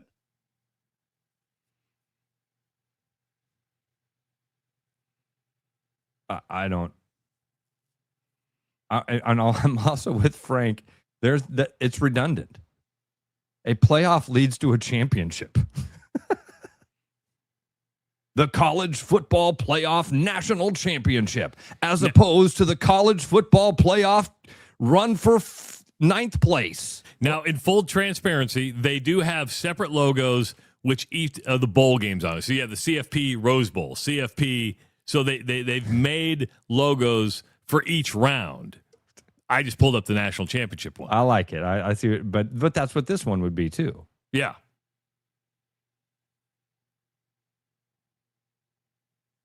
Huh. It'd be interesting to see what marketing firm charged for said services. I'm probably underselling it. I said 200,000. I wouldn't be surprised if it was closer to 5. And the iterations that they had. Imagine the Mad Men Dom Draper reveal in that boardroom. Gentlemen. You live in a world right now where people don't know you're separate from the NCAA.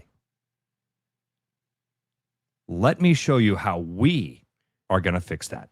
I present to you, folks, the new convoluted, confusing, redundant, worse logo. But don't worry, folks. We didn't address the problem. They didn't even polish a turd. It wasn't a turd. It wasn't a turd. It was a good, clean logo. That says what it is.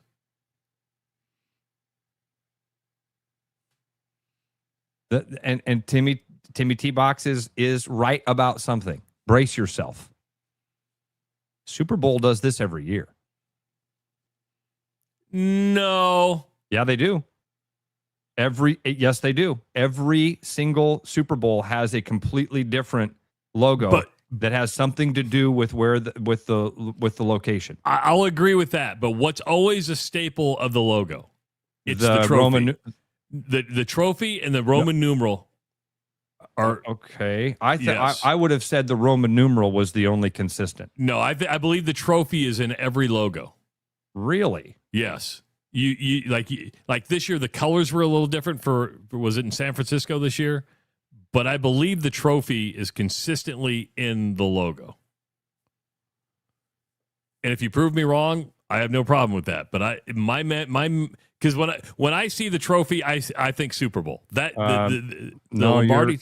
Nope, you're off on that one, buddy. Unfortunately, seems like it has been the last several years.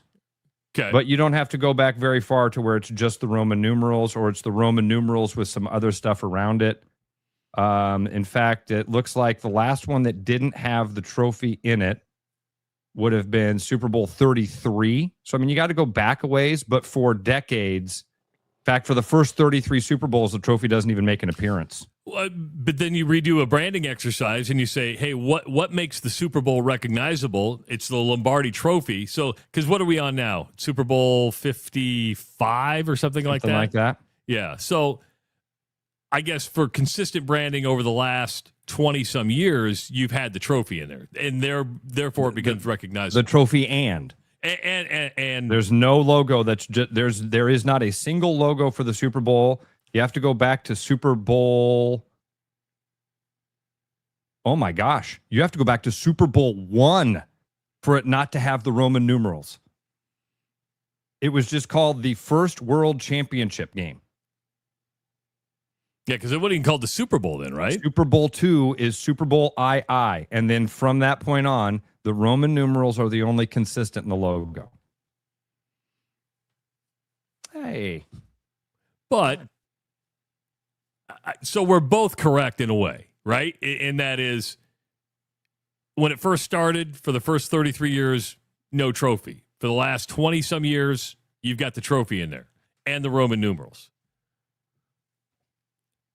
Yeah, but when you said what's the brand of the Super Bowl, that Roman numerals is the thing that jumps out to me. That's the one that I kind of forgot that the trophy was there for a lot. Really, and that's and to me, I think a trophy. I think Iowa Norseman does too. He says, the trophy is the brand of the Super Bowl. But Ross is right too. The Roman numerals are a huge part of that, and they've been the most consistent. I mean, I pulled up every Super Bowl logo by year.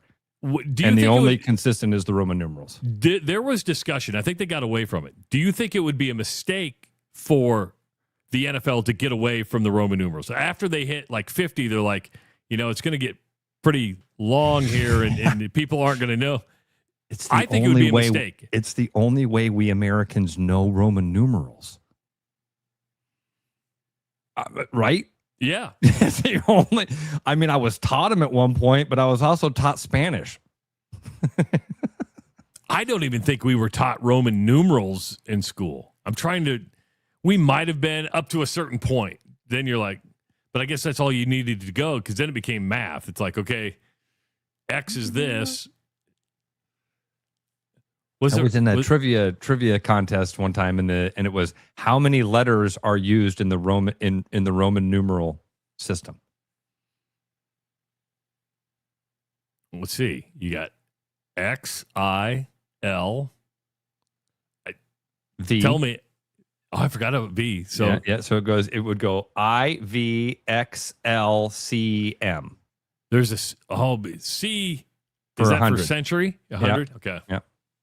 I think, and maybe there's another one in there that I'm missing. But anyway, that someday we're gonna have Super Bowl C.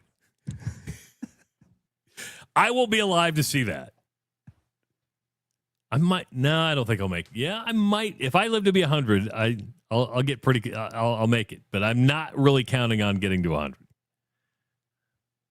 Ooh, I never. This would be funny on the 50-yard line. Super Bowl 88, LXXXVII.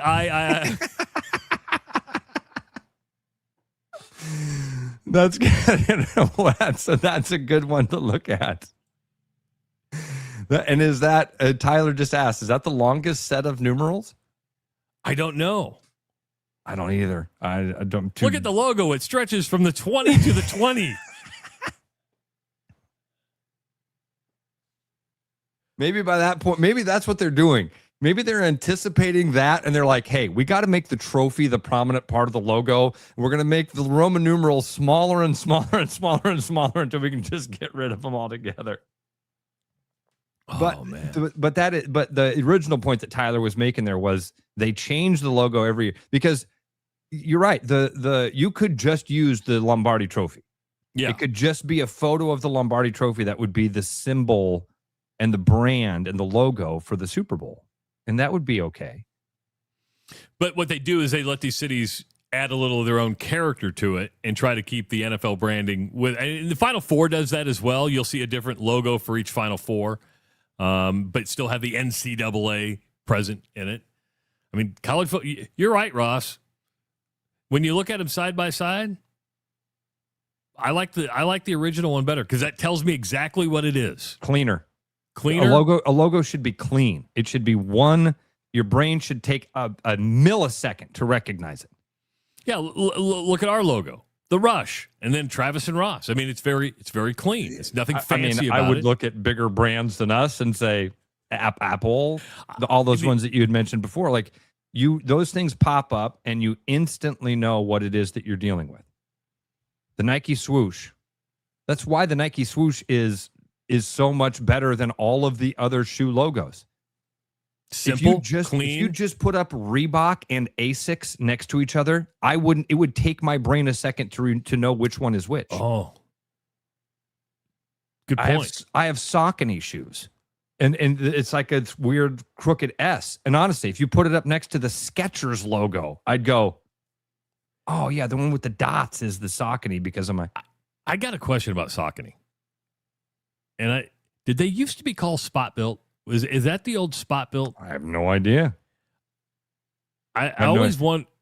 Because I remember, like, growing up, my cleats for baseball were Spot Built cleats. And I don't know if that turned into Saucony or it was a division of Saucony, or if I'm just making that up in my head and I just called them Spot Built because that's what I thought it was. See, I think Burger's got a good one, too. The FedEx logo is very clean. And then you take FedEx and Amazon, and those are, like, next level because of the little hidden messages in them. You know about the hidden messages inside the FedEx and Amazon logos, Trav? Well, I always thought the Amazon logo was a phallic symbol, but it's an arrow from A to Z. Okay. Amazon, we have everything from A to Z. So the arrow goes from A and points to the Z. Oh, okay. Yep. So that's the idea behind that is it's everything from A to Z. In FedEx, there is an arrow that fills the gap between, I don't remember, the E and the X. Between the E and the X in FedEx, there's an arrow that is the same thing. It's supposed to symbolize your package moving forward. How about this one? Hyundai cars. Can you in your head envision what the Hyundai logo looks like? Yeah, it's kind of an offset it's an H. Yeah, but it's not Honda because the Honda's a very square H. Yeah. Hyundai. Once I say this to you, it will trigger something. The Hyundai logo is supposed to symbolize two people shaking hands. It is to symbolize the dealer and the buyer agree, like shaking hands. And now that once I say that, when you see it, you're going to be like, oh, now I kind of see it a little bit. Because it's offset. Yeah. I went to Tasty's the other day. I came out of Tasty Tacos over on 86th Street. And there's a Kia Telluride there. Have you seen the new? I saw the back of it and I thought, oh man, something knocked off part of the Kia logo on the back of that car. Like that's a brand new Kia, and something has knocked the K off of the logo thing. Man, that guy must have backed into something. Well, then he backed out, and the front of the car had the same logo on it. I'm like, what they rebranded a couple of years ago. Went with a totally new logo a couple of years ago. That's a disaster because it doesn't look like Kia. It doesn't even say Kia. It just says it's like some weird. And by the way, I was correct with the Spot Built. It's a historic sports footwear brand, often associated with Saucony, known for popularizing basketball high tops and team sports shoes. So there you go. Your shoe update, your brand update. There are a lot of logos that fit into this thing with the Amazon, FedEx, Hyundai.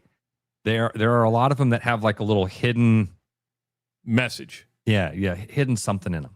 Is that good? I'm always wondering. It's good maybe internally for what it describes, but if the average consumer doesn't understand it, does it really help your brand out that much? Okay, yes, if your logo, the first thing is it's got to do all those things that we've been talking about. It can't make you think.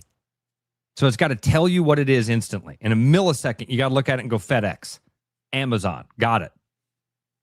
But then over time, if somebody says this stuff to you and then you go, oh, now I see the little thing in there. That's kind of cool. Like, that's an added little. Now, for FedEx, I honestly do feel like they stumbled into it. I don't think they meant, I know that's not. They looked one day and were like, oh, there's like a little arrow in there. Hey. But the Amazon one's very deliberate with the A to the Z thing. If you're looking for a mortgage for your next house, Gary Presnell is the man to call. He's a mortgage banker with Northwest Bank. He can get you pre-approved for that loan in 30 minutes. As you heard from him yesterday, he gave you the information you need to come prepared with, and it makes the process a lot smoother. So come prepared, get approved in 30 minutes. He can do it after hours and even on the weekends and offer a wide variety of loans. You want a trusted local mortgage professional with years of experience to handle the largest purchase you're going to make? And Gary is that man you can trust. Call him at 515-975-6767. It is the Rush Radio Show, powered by Willis Automotive. Game on, keep your edge with Body Armor Sports Drink. Bold flavors, electrolytes, and hydration that goes the distance. Grab Body Armor before the grind, during the game, and after the win. Body Armor Sports Drink. Hydration that's real and better for you. Pick up Body Armor Sports Drink on your next grocery store run or convenience store trip. With the Iowa Lottery's new Millionaire for Life game, you could win $1 million a year for life. That could make you a My Dream Job is No Job millionaire. A front row tickets to every show millionaire. A hire a personal glam squad for you and your bestie millionaire. Yep, a little further. Or just to never run out of your favorite pickles millionaire. With Millionaire for Life from the Iowa Lottery, And these. you can change your life for life. Play today. Hey everybody, Mason Miller, sales manager out here at Mini Des Moines, and we have some exciting new offers going on this month. Right now, you can purchase an all-new 2026 Mini Countryman with up to $2,000 on that purchase and 0.9% at 48 months, or lease it as low as $369 a month with $4,200 down and leverage up to $2,500 towards it. For more information on these exciting offers and others on some of our other models in the lineup, visit your favorite Mini motoring advisor in our showroom or online at miniofdesmoines.com.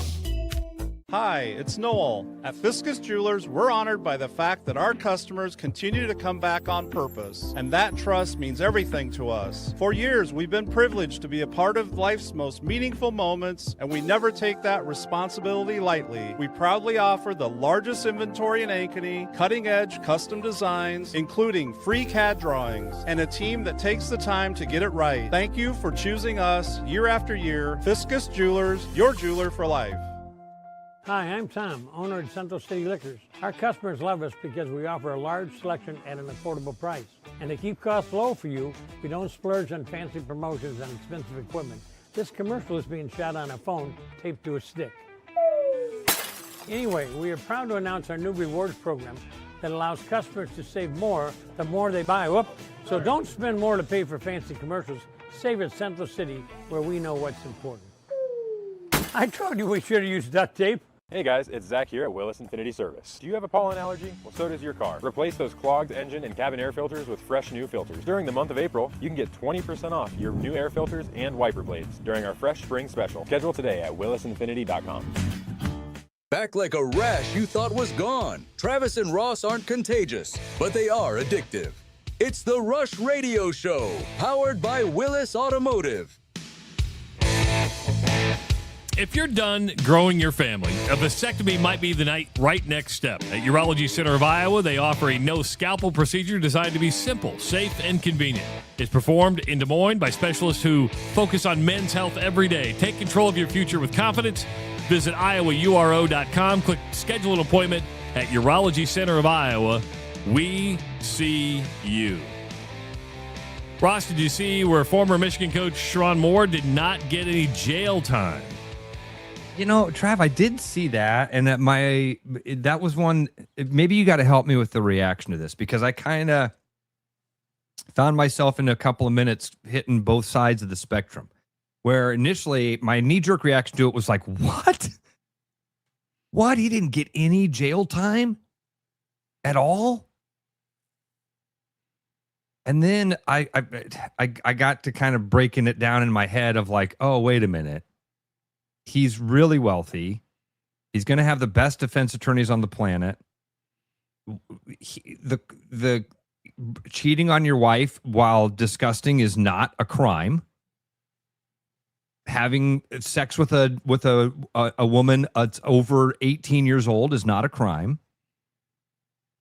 The crime is threatening people's lives, right? And he held the girl by knife. Am I remembering that right? So he grabbed it because he was upset, and in the story I read today, because when you hear knife, you're like, I don't know if you saw what happened in Omaha yesterday. That was a knife, dude. And in the report I read today, it was a butter knife that he took out of her drawer. So, but it's still a knife. Yep. A couple things happened. They dropped the felony charge, so there was no felony charge. I knew that too. And then it was 2 misdemeanors, And the judge said, I've looked at everything. He goes, I don't think this warrants incarceration. The most he would have gotten was 6 months. Yep. He goes, I don't think this warrants incarceration. And let's be honest, there is a cost, monetary cost to putting somebody in jail. I mean, they're overpopulated. I don't want to get into a political debate about that, but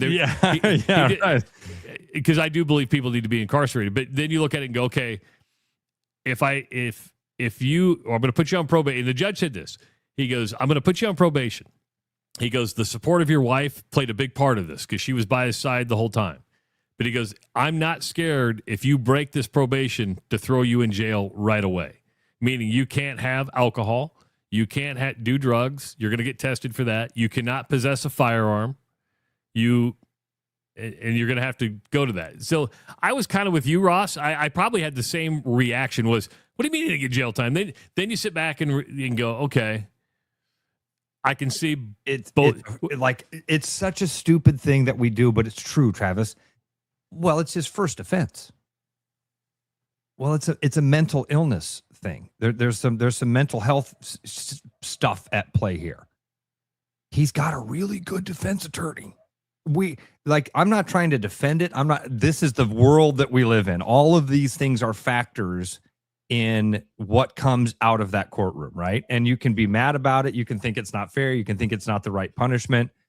That's what happened to me, and I'm glad you had the same reaction. And thanks for helping me understand why my brain did the same thing. Because then I do the brain of, okay, let's put myself in the same situation, right? If I lost my shit one day, would I want the same defense? And the answer would be absolutely, I'd want the same defense, right? And that doesn't make it right. Who I feel sorry for is the victim, because she's like, hey, the punishment doesn't fit the trauma that he put me through. And you're right. Sharon Moore's got millions of dollars. Even though his paycheck stopped the day he got fired because it was fired with cause, he'd been making more than a couple $1 million. Well, the victim, because they brought in a new football coach who worked in the football office, did not have her contract renewed by the University of Michigan. So here you have a young person who lost her job and now came forward and put her name out there. Hopefully, the university gave her a settlement for what happened, but I don't know if that happened. From the victim standpoint, this has got to be very, very frustrating, and it's got to feel like you didn't pay attention to what happened that day. Yeah. Has anybody put themselves in my shoes? So no crime was committed. Have you followed this Diana Rossini story at all? I thought you meant no crime was committed with Sharon Moore. I was like, no, there was a crime committed there. But I'm going from one cheating scandal to another. And alleged football coach cheating scandal. Allegedly. Yeah, I followed this. This is the Vrabel thing. Yeah, so, we didn't bring it up. A lot of people have spent a lot of airtime talking about this. Last week, the New York Post and Page 6 put out some photos of Diana Rossini, who's an NFL writer. She was with ESPN for the longest time, went over to the Athletic. She was down in Phoenix or Scottsdale and part of the NFL meetings. And there were some photos captured of what looked to be, I wouldn't call them intimate moments, but there was one where they're holding hands and they're by the pool, and you had all the stories come out. Oh, how can you be a fair reporter? Well, she resigned. At first the Athletic came out, defended her, and then the talk never went away. And she finally said, I give. She goes, she resigned yesterday from the Athletic. She goes, I just choose not to, engage in this stuff. And now it may be a PR stunt, and the best way to make this go away is just resign so people don't have to be calling for my job all the time. It's a weird story. And Vrabel's going to work every day. And she says people aren't seeing the context of the photos. She goes, there was other people there. There was like 6 people there. You only see her and Vrabel together. So when you crop people out, and it can happen. I wasn't there, so I can't sit there and I'm not going to sit there and say, hey, they're sleeping together. But if there's other people at the pool and you're there with that group, to me, and you don't show them, I don't know. I mean,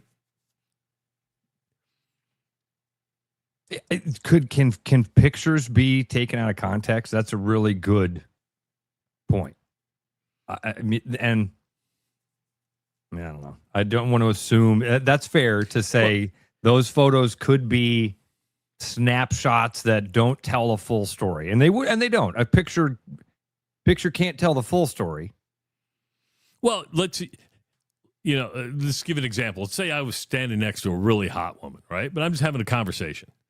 And a picture catches me just like this. In that one instant, it could make me look like I'm staring at her boobs. Yeah, right. Yeah. Yeah. And I think that happened to Mark Zuckerberg at the inauguration. I wasn't staring at her boobs. I was just looking at them.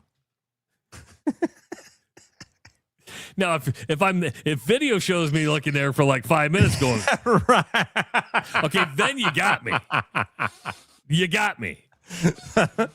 That picture doesn't tell the whole story. Yeah, but this 5-minute video does. Have you crap. not? Yeah, Trav, you're guilty. You're right, 100% right.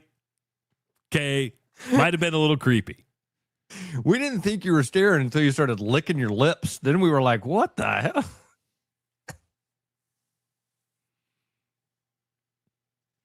Trav, the only part of it that seems to me like this thing of her saying, I have decided it's best for me. This story is never going to go away. And so it's just best for me if I step away. That's the PR part of it. That's the PR part of it. I mean, we just decided it took a group of people and a $250,000 to do a bad rebrand on something. This was happened behind closed doors. This was, hey, here's what's going to happen. You're going to step away. You're going to say it was your decision because we don't want to have any culpability in this thing. We don't want to say we did this and then you.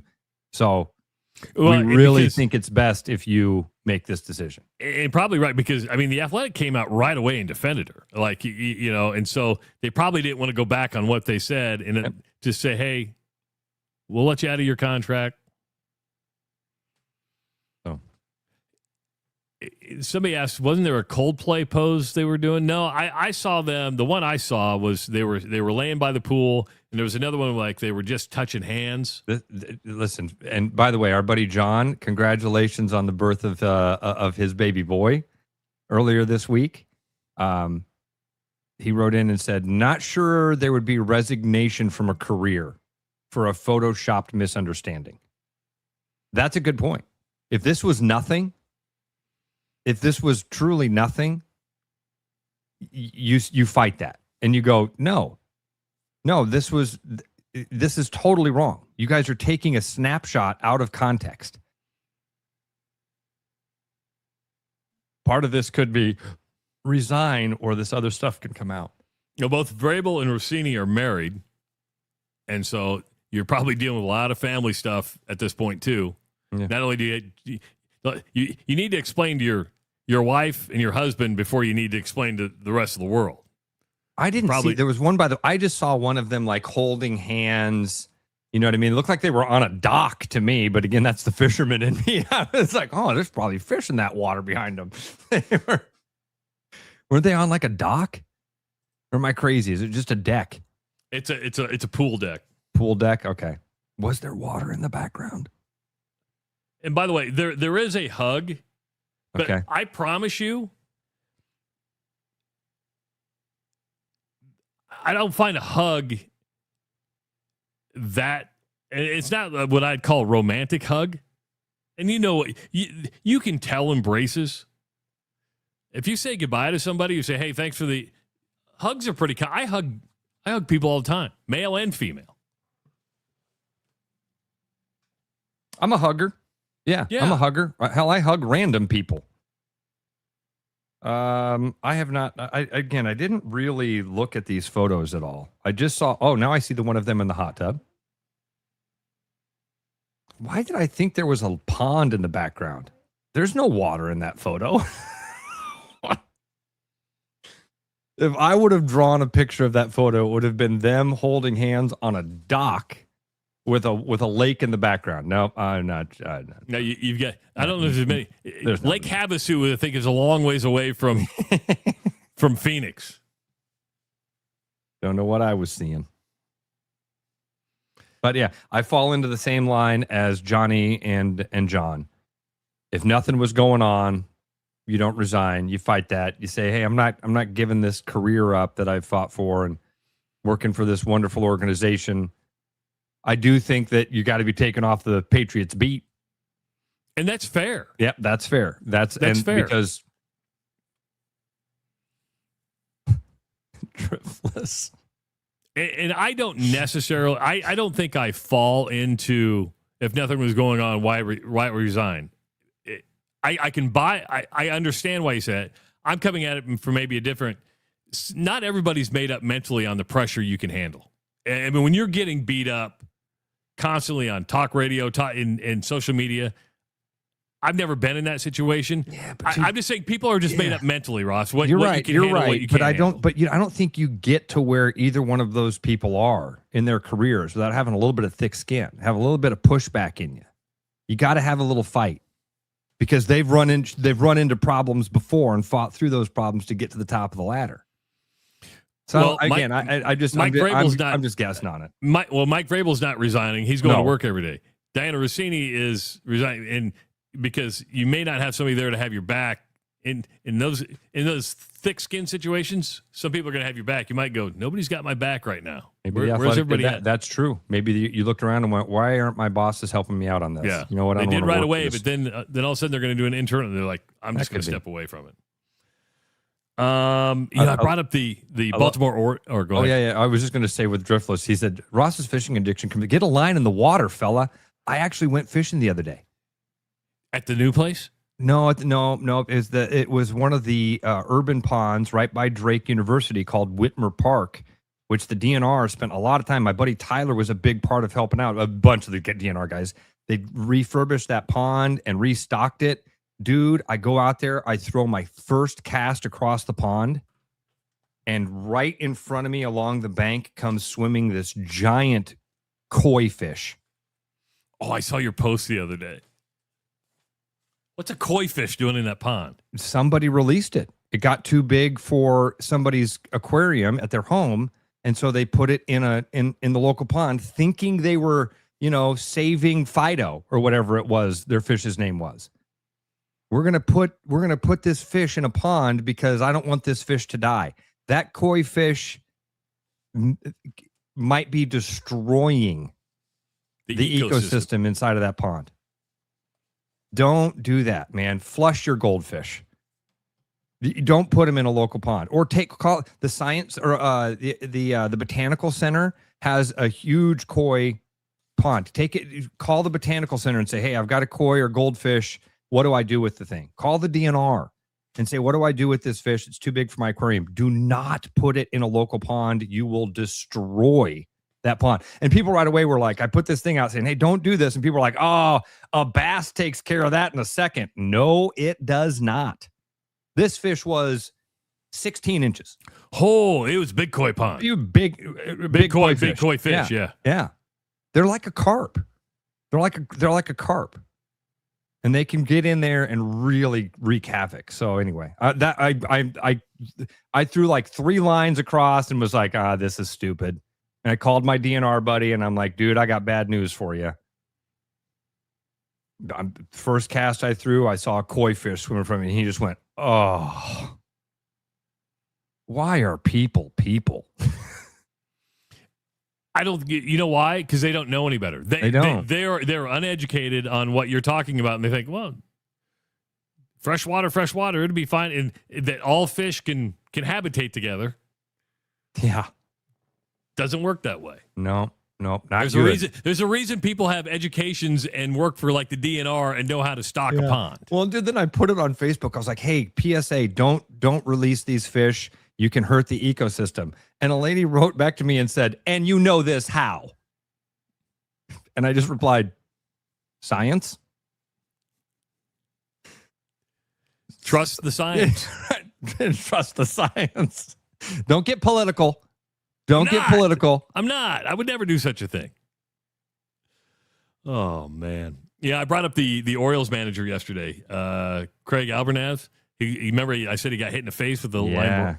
He's got 7 broken bones in his cheek. Oh. He's got a broken jaw. They didn't have to wire it shut, but he has to eat baby food for 6 weeks. And they've told him, you cannot argue with the umpires. If you go out there and start jawing, you're going to mess things up. So you basically, if you get pissed, send somebody else out to argue with the home base umpire.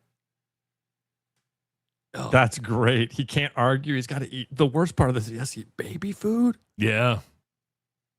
Did you ever, when you guys were in the baby food stage, 20 years ago, did you ever take a sample? Yeah. Did you? I never did. I like breast milk the best, but it was I didn't mind I never ate the green beans. It was more the fruit. Stop. Say what now? I like the fruit. No, that's not the part I'm talking about. Back up a little bit further in that comment. Oh, I like the breast milk the best?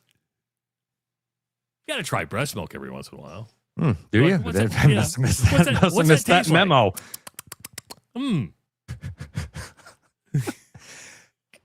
I won't out him, but it is shocking to me how much you are like one of the other best friends in my life. It's shocking. I'll out him. He won't care. You and Charter have so many similarities. It's scary. You guys are 2 of my best friends in the world. I love you both dearly. And there are times in the day when I go, what life do they live? What life do these guys live? And then you get in a text conversation with Brooks and Bill Blank and you realize there's levels to this shit, man. And Brooks is way beyond me. Again, there's layers. I never did that.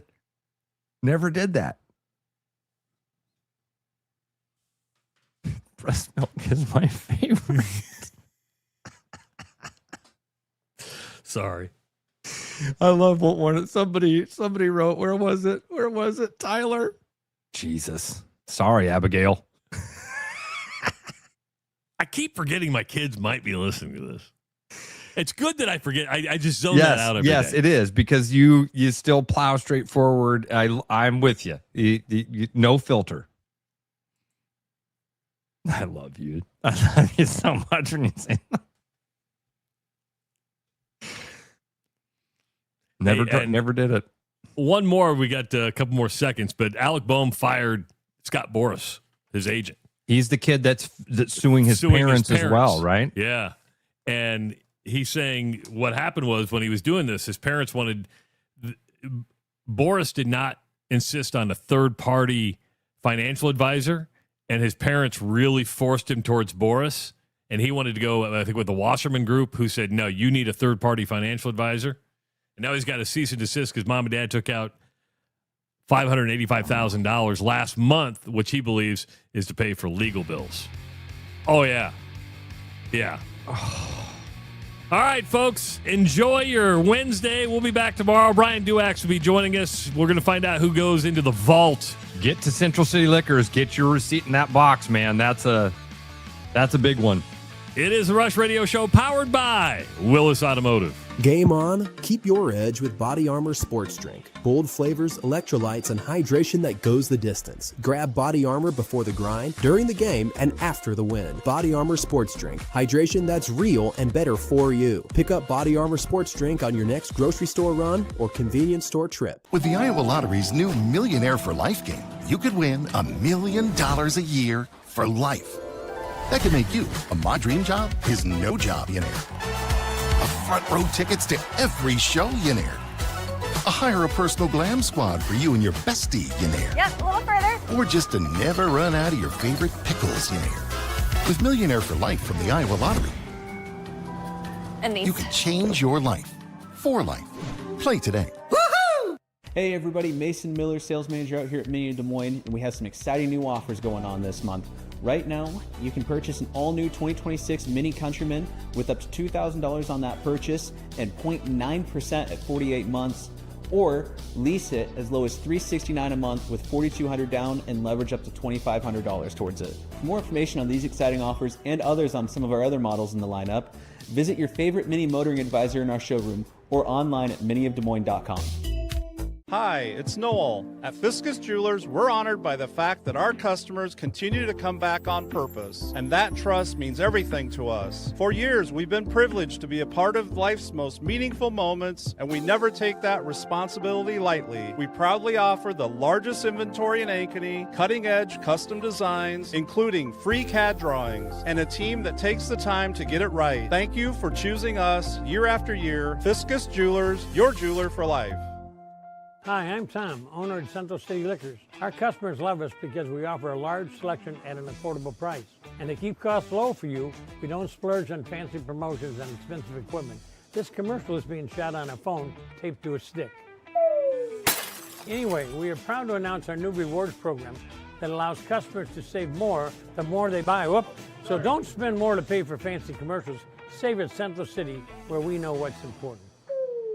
I told you we should have used duct tape. Hey guys, it's Zach here at Willis Infinity Service. Do you have a pollen allergy? Well, so does your car. Replace those clogged engine and cabin air filters with fresh new filters. During the month of April, you can get 20% off your new air filters and wiper blades during our fresh spring special. Schedule today at willisinfinity.com. Back like a rash you thought was gone. Travis and Ross aren't contagious, but they are addictive. It's the Rush Radio Show, powered by Willis Automotive.